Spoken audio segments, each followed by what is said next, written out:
शंकर की भक्ति करने वाला होता है, शिव का जो स्मरण करने वाला होता है, वो शिव को ही श्रेष्ठता का सुख देना चाहता है।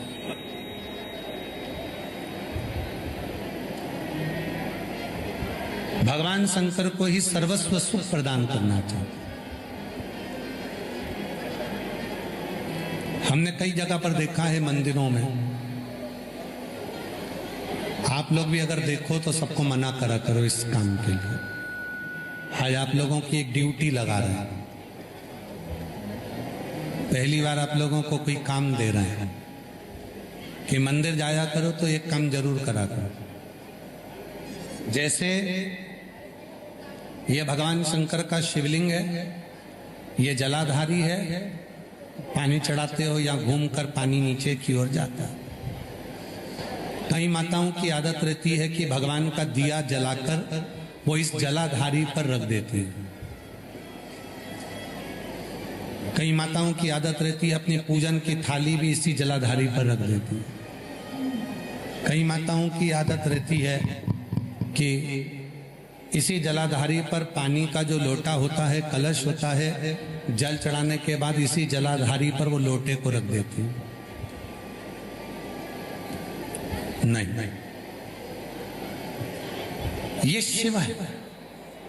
ये जो जलाधारी है, ये भगवान शंकर की जो शिवलिंग रखा हुआ है, जो ये जलाधारी है, ये भगवान माता जगतजननी जगदम्बा पार्वती जी का हस्त कमल, माता पार्वती जी का हस्त कमल है। इसी जलाधारी के ठीक सामने से जो जल बह रहा है, राइट में गणेश जी, लेफ्ट में कार्तिकेय जी, बीच में अशोक सुंदरी। शिव जी के ऊपर जो पानी ऊपर से जो बूंद बूंद कर कर गिरता है, वो शंकर भगवान की 5 बेटियां जया, विषहरा, श्यामली बारी, दौतली और देव। कभी भी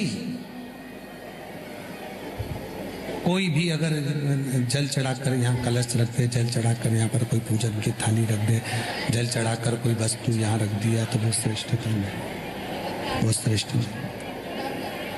आप उसको मना करा करो कि भाई ये शंभो शंभो शंभो शंभो शंभो शंभो शंभो शंभो शंभो।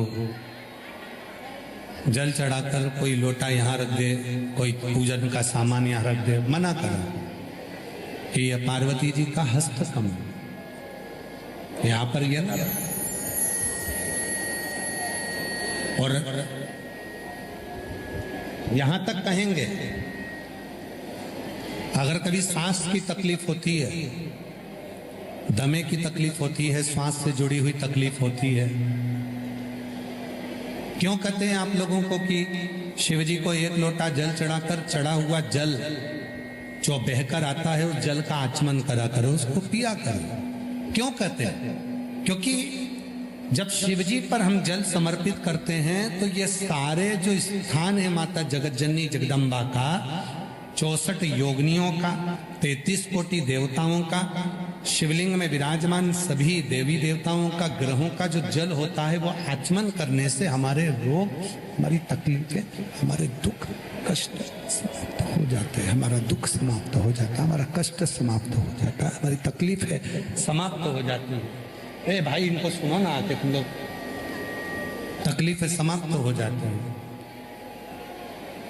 कष्ट समाप्त हो जाता है, दुख समाप्त हो जाता है, तकलीफें समाप्त हो। क्यों कहते हैं? शिव का चढ़ा हुआ जो जल है, वो हमारे जीवन में एक ऊर्जा देता है।